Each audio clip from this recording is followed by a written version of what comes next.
We're going back to the topic where I had at least 3 or 4 callers disagree with me yesterday, and Janelle is now joining me on the set where I think, with regards to the specific case, she mostly disagrees with me, but with regards to certain principles, further long-term implications, I think we might agree.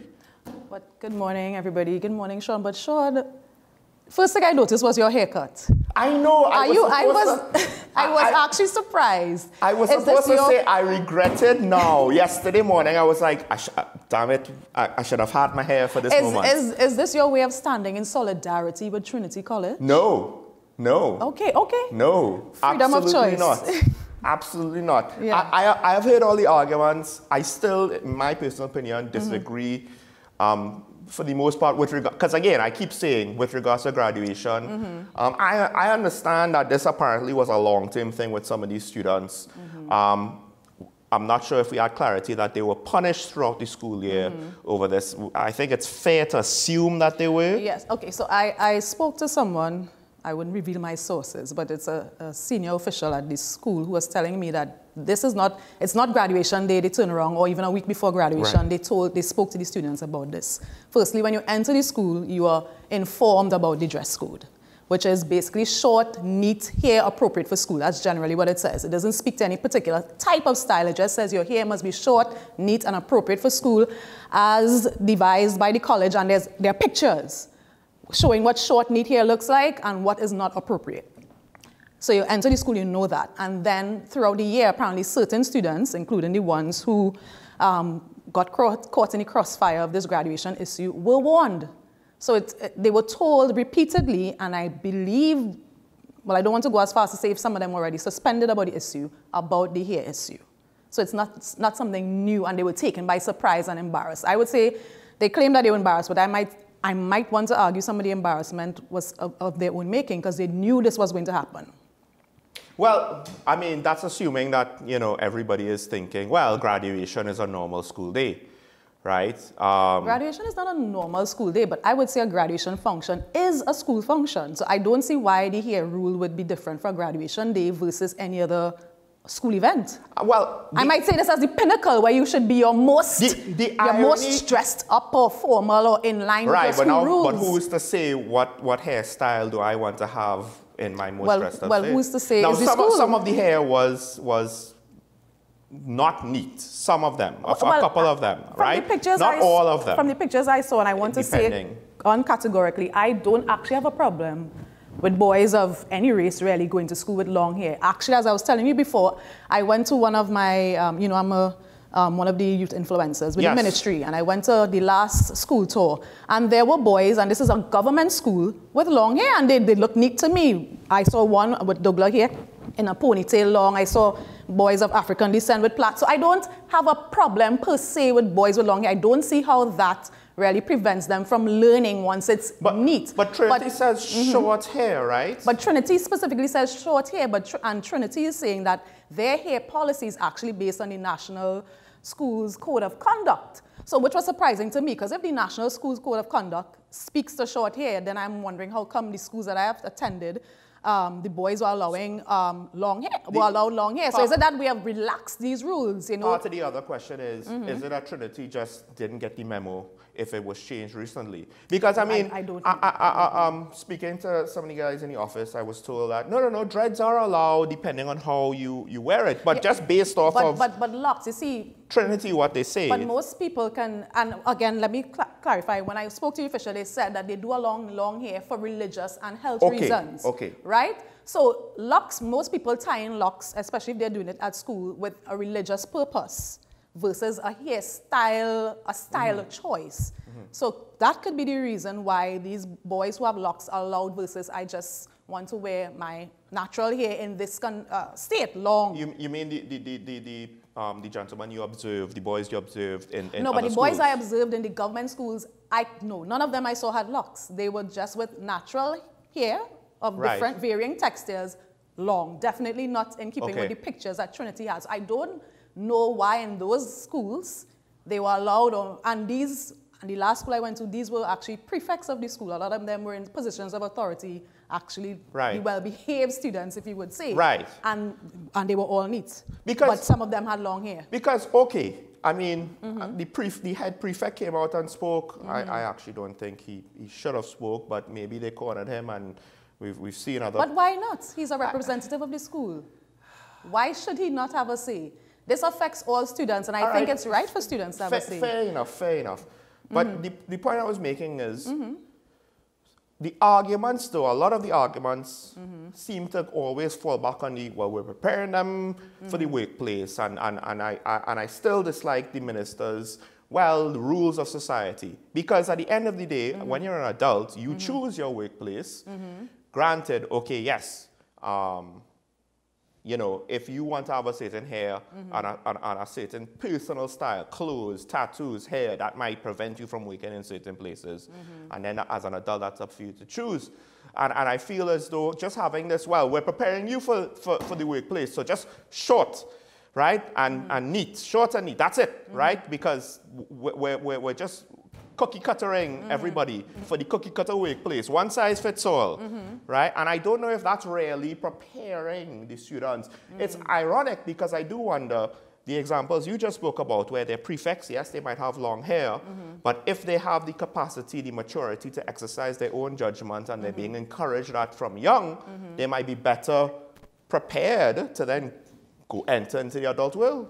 But, well, yes, I think that broad brush cookie cutter statement, as you say it, I don't know if it really goes all the way to answering the question of why you have a dress code. And that's how I view this whole dress code uniform policy as a whole. I ask myself 3 questions when I'm examining a dress code and a uniform. 1, what purpose is the policy there for? And are there infringements or the impositions or the restrictions within the code furthering the aims of the dress code? Or are they going beyond what is necessary to further the aims of a dress code? So, for example, when there was the issue in 1994, I don't know if you can remember, where a Muslim student took the Holy Name Convent Board of Management to court because she wanted to wear a hijab. And it was absolutely unknown before for a Muslim student to actually wear hijab in a Catholic school. And I saw quoted in another case I was reading, the reasons that the school put forward for wanting to maintain the uniformity included a discipline issue, encouraging unity, family, discouraging outward appearances of wealth. So if you don't have a uniform, then people can wear whatever they want. So some people who can afford would wear brands versus others who can't. The uniformity and the family thing is we're all one unit. The uniform kind of brings us together in that sense, the discipline. So those were the reasons put forward for having dress codes in a school or uniform. Of course, you have the neatness argument as well, encouraging. So that's the whole purpose of a dress code or a uniform in school. So the restrictions and impositions on hair, does that assist with furthering the objectives of having a uniform? The other question I ask when I examine a uniform or dress code policy is an obvious one. Is it discriminatory? Right. If it's discriminatory, and we have the Equal Opportunities Act in Trinidad, which speaks to discrimination is where you treat one person less favorably than another in a situation which is materially same based on certain things, their race, their gender, and so forth. Again, if your code is discriminatory or the policies therein, then it has to change. And the last thing I reflect on is, is your dress code or your policies, the contents thereof, is it suitable in our cultural context of Trinidad and Tobago? Because again, in Trinidad, we always promote this, wear a suit, long clothes, we're in a tropical climate. And this really bothers me when we look at dress codes for clients entering state departments or government offices. Right. Why are these dress codes about can't wear sleeve and must be pants down to the ground? How is that suitable in a Caribbean context? So those are the 3 questions I always ask. Are your requirements furthering your aims and objectives? Is it discriminatory? And is it suitable in our cultural context, or are we just carrying on colonial relics? Because the Chief Secretary, one of the things that he did, which I think ultimately was a net positive was getting rid of the, well, you need to have a certain dress just to Yes. enter And I our applauded him. offices. I thought that was a good start. I was really like, Right. yes. And I think the key is sometimes sometimes we take a solution to a problem, but the solution is not necessarily actually solving the problem. It's just kind of covering it up. The problem is you don't want people to be like walking around very, very disheveled and potentially, well, they're further extremes, right? Well, of course, you don't want somebody to shovel and lewd and obscene. Right, but that doesn't mean that it has to be long pants over short pants. Or they prohibit people that have, distressed jeans. How does me coming into a government office with distressed jeans really affect the workers or the function of the department? I don't see it. I remember going to a government department in Tobago wearing very nice jeans, not distressed, professional jeans, heels, a kind of sort of silk top, but it had what we call like cap sleeves with delicate lace. So they weren't like full sleeves, they just covered like a caplet, if you will. And somebody subjectively said and no. the security guard kind of stopped me at first, and she's like, make sure your shoulders are covered. So I just stood there and just sort of tugged it a little, and she allowed me in. And I thought, what was the point? It's a beautiful top, covered, and professional looking, but for lace caplets. And how does that? That's the thing, like, because that happened to my mom once as well. Yeah. It just, your shoulders need to be covered.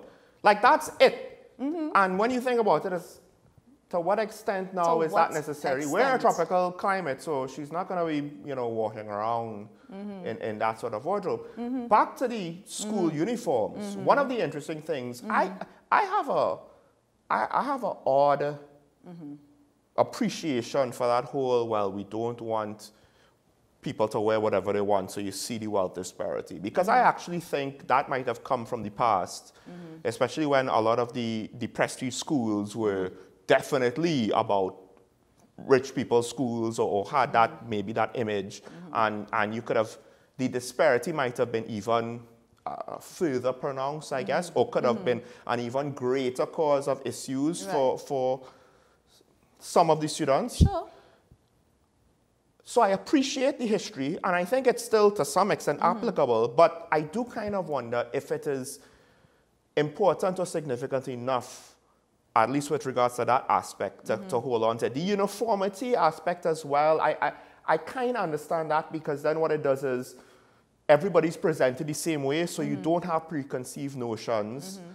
The flip side to that is you kind of have to learn to deal with your preconceived notions and get rid of them quick, because in society, people aren't presented the same way. So I don't know what the right thing is. I mean, there's also presenting the image of the institution, and this applies to both school and workplace. Workplaces, because then we have why do we have dress codes in a workplace? Again, it's because particular workplaces want you to project a particular image for their business. That's one of the reasons for having a dress code. I mean, lawyers, we have a dress code. There are restrictions or descriptions of how we should appear. We must wear dark colors, sober colors, black, gray. In magistrate's court, they might allow a little brown and navy blue, but generally it's supposed to be black and gray. Women, the shoes can't be strappy, your toes can't be out, so it has to be basically a full shoe.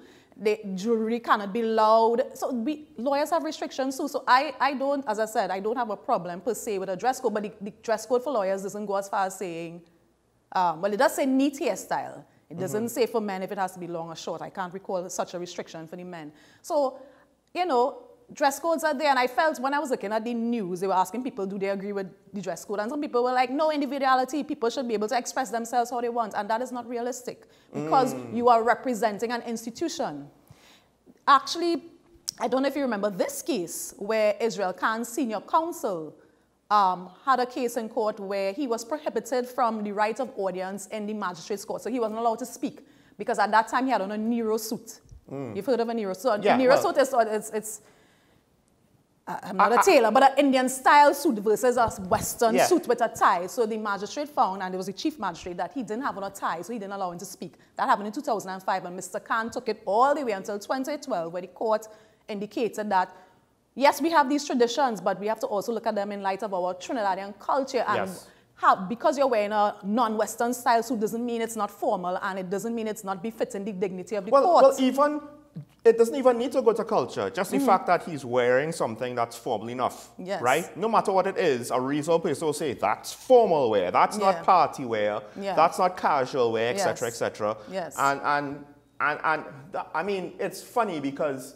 I do think the law should not have, as much as possible, subjectivity in it, but you just can't get away from it sometimes. You can't. And the intention is going to have subjectivity, but I feel as though now the judgment of people sometimes just can't keep up with practical reality. So you're saying if the rules are not clearer, people would be wearing whatever? No. It's just an observation that I found interesting where, you know, because some people like to be, you know, the letter of the law.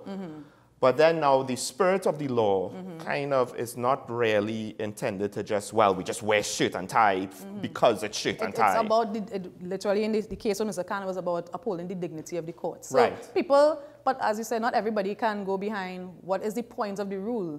And they want to throw the baby with the bathwater, as we say. That's why it's not about if you're wearing a formal professional outfit. It's if your shoulders are exposed. Versus if your shoulders you know, are your exposed. shoulders could be covered and you could be wearing a packer. It could be very unprofessional. That is indeed the case. So I mean, this is an interesting.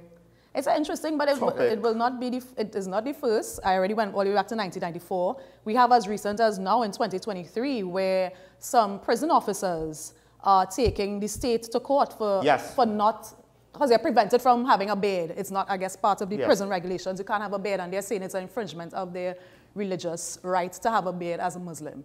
So I always welcome the discussion, and I think, for me, one of the things that came out, going back to the specifically Trinity issue that I had a problem with, was the timing of the protests. And now some people would say sometimes protests have to be in a... Whenever it is. Whenever, the situation, sometimes you can't control. But I personally feel that it was an ongoing issue with the school for a year. There were many avenues for these parents and students to explore how they could have come to a more amicable solution for the school and not wait until they're in a church. And I've seen videos and behave in a way that's not befitting a house of worship. So that's all I would have wished would have happened before. Maybe they could have brought it to the social media before, and we could have had that discussion before, and we would not have reached where we reached last week. I think most people just assume. I don't think people would even like consider its graduation and they're going to enforce the rules, because at least when I was going to school, and I'm trying to remember specifically for my 4 and 5 graduation, if anybody had plaits or cane rows or whatever, right? You know, there was actually in school I attended, which is a denominational girls' school. We had restrictions on what we can wear to grad the dance. In Form 5, we could have only worn pastel colors. That's how far it was. Okay, and that's ridiculous. I'm watching some graduation pics now, and I'm like, what the girls were wearing, we could never have worn those things. Yeah, well, I feel sorry for you, right? But like, I think that that was also a time when neurosuits were getting popular among young people, and the thing is, with regards to hair especially, at least in my class, in my school, I think for the most part, you know, who's going to grow their hair just for graduation, right? Because you have school, you know, leading up to it. So it's just like a given. So in this case, I don't want to cast judgment on the parents. I think, okay, if we want to talk about timeline, it's a bit more complex than that. I understand why you're saying what you're saying, and I can't fault you for saying it, however. So do we get rid of school uniforms? I think ultimately, or what do we adjust about it? Because I don't know. I appreciate the benefits of it, but I also feel as though it rubs me the wrong way sometimes in a way. The hair part in particular? Or just in general. Uniforms? Just in general. Or dress codes? Uniforms more than dress codes, I think. Because dress codes will imply you have, because again, a lot of workplaces, it's not technically a uniform, right? It's a dress code. Police and military, you kind of have to judge that on a different. We're not preparing all of our young men to become police officers and army men and Coast Guard officers. You know what I mean? So. Well, as I said, for me, I know another issue that was brought to light out of this particular issue is whether or not the policy was racist in any way or discriminatory in any way. I don't think so. I know most people probably disagree with me because if the policy just said short and neat and without specifying a particular hairstyle, because in America in 2019 they actually passed what is called the Crown Act, and it actually stands for, if I could get the name of what it stands for, because it's a beautiful thing. It stands for creating a respectful and open world for natural hair. And it's a law that forbids discrimination based on hair texture and particular styles. So if the policy of the school actually spoke to a style, say no large afros, no braids, no styles that are normally associated with the Afro community, I would see it as discriminatory. Because you could be Chinese, Indian, and Caucasian and have long hair. So I didn't see it as a race issue. Most people saying they're seen it as a race issue or even a getting rid of colonial mindset issue. I could probably see more of that, meaning former colonial traditions must be short hair. Yeah. Now everybody, different hair textures, want to have long hair. I've seen men on Instagram with hair down to their butts. Which again, I don't see the problem with it once it's neat. But I don't necessarily see the Trinity school issue as a race or a race issue per se. I don't see it as that. I don't see it as that either. I see it more as more in line with the colonial idea or the concept of why are we holding on to those rules? What was the basis of the rules? And is that rule serving its purpose now in the year 2023?